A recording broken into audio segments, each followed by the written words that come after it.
কলকাতার রাস্তায় মোড়ে মোড়ে শুধু যে গল্প লুকিয়ে আছে তা কিন্তু নয়, আছে জিভে জলানা সব স্বাদ আর গন্ধের এক দারুণ ইতিহাস। আর উৎসবের দিনে, ধরুন পয়লা বৈশাখের মতো একটা দিনে, এই স্বাদগুলোই তো আমাদের ঐতিহ্য হয়ে ওঠে। চলুন আজ সেই স্বাদ সফরেই একবার ডুব দেয়া যাক। ঠিক। আর এই যে খাওয়ানো, এর মধ্যেই তো লুকিয়ে আছে শহরটার আসল প্রাণ, তাই না? এটা তো শুধু পেট ভরানোর ব্যাপার না, এ তো আসলে মন ভরানোর একটা গল্প। একদম। আর শুধু স্বাদ কেন, কলকাতার এই রাস্তার খাবারের কিন্তু একটা নিজস্ব সুরও আছে। আচ্ছা, চোখটা একবার বন্ধ করে ভাবুন তো, কানে আসছে কিছু? এটা কিন্তু শুধু খাবারের গল্প নয়, এ হলো গিয়ে শহরের নিজস্ব এক সিম্ফনি। আরে আসছে তো, ওই যে চাউমিনের তাওয়াতে খুন্তির টাকাটাক আওয়াজটা, কিংবা ফুটন্ত তেলে বড়া ছাড়ার সঙ্গে সঙ্গে ওই যে ছ্যাঁক করে ওঠার শব্দটা, ঝালমুড়ির টিনের কৌটোটায় চামচের ঠুনঠুন, আর সব শেষে ফুচকার মুখে দেওয়া ঠিক আগের মুহূর্তের ওই মুচমুচে আওয়াজটা, এ তো কলকাতা স্ট্রিট মিউজিক ছাড়া আর কিচ্ছু না।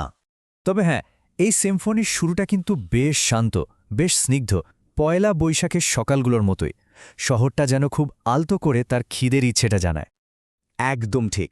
ওই মাটির ভাঁড়ের গরম চা, সাথে হয়তো দুটো মুড়ি বা বিস্কুট, ওই ধোঁয়া ওঠা ভাঁড়ের মধ্যেই কিন্তু একটা গোটা দিনের জন্য তৈরি হওয়ার আমেজ লুকিয়ে থাকে। কি যে একটা শান্তি, তাই না? কিন্তু সকালের ওই শান্ত ভাবটা বেশিক্ষণ থাকে না। দুপুর গড়াতেই, বিশেষ করে পয়লা বৈশাখের ভিড়ে, শহরের তালটা হঠাৎ করেই কেমন যেন বেড়ে যায়। শুরু হয়ে যায় এক দারুণ সুন্দর ব্যস্ততা, একটা তাড়াহুড়ো। আর কি অবিশ্বাস্য গতিতে যে হাতগুলো চলতে থাকে, যেন কোনো যন্ত্র চলছে।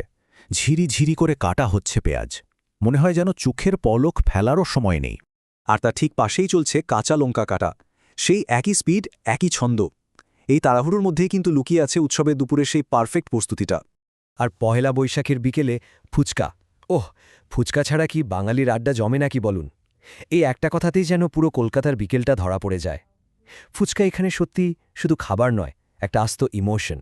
দিনের সব ব্যস্ততা, সব ভিড় যখন রাতের অন্ধকারে আস্তে আস্তে মিশে যায়, তখনই যেন শহরের আসল রূপটা বেরিয়ে আসে। রাস্তার ধারে জ্বলে ওঠা আগুন আর কড়াইয়ের শব্দে নববর্ষের রাতটা আরও বেশি করে জীবন্ত হয়ে ওঠে। আর এই রাতের রাজা তো অবশ্যই কাঠির রোল। বিক্রেতার গলার স্বরে কি অদ্ভুত একটা গর্ব মিশে আছে, খেয়াল করেছেন? তার হাতের জাদুতে যে রোলটা তৈরি হচ্ছে, সেটা শুধু কলকাতার নয়, মনে হয় যেন গোটা বিশ্বের মানুষের মন জয় করে নিয়েছে। এই যে সকাল থেকে রাত পর্যন্ত এত স্বাদের আনাগোনা, এগুলো কি তবে শুধুই কয়েকটা রেসিপি? নাকি এর আড়ালে আমাদের বছরের পর বছরের ঐতিহ্য, আমাদের ছোটবেলার স্মৃতি, সব কিছু লুকিয়ে আছে? প্রশ্নটা তো তাহলে এটাই দাঁড়াচ্ছে, এত শব্দ, এত গন্ধ, এত স্মৃতি, এই সব কিছু মিলিয়ে এটাকে কি শুধুই খাবার বলা যায়? এই কথাটার মধ্যেই বোধহয় আসল উত্তরটা লুকিয়ে আছে। দেখুন, শহর বদলে যায়, সময় পাল্টায়, কিন্তু পয়লা বৈশাখের মতো দিনগুলোতে এই স্বাদ আর তার সাথে জড়িয়ে থাকা মানুষের এই ভালোবাসাটা একদম একই থেকে যায়। এটাই হয়তো কলকাতার আসল জাদু। তাই দিনের শেষে প্লেটের মধ্যে থাকা ওই খাবারটা আর শুধু খাবার থাকে না, হয়ে ওঠে কলকাতার প্রাণ, আমাদের সবার ইমোশন।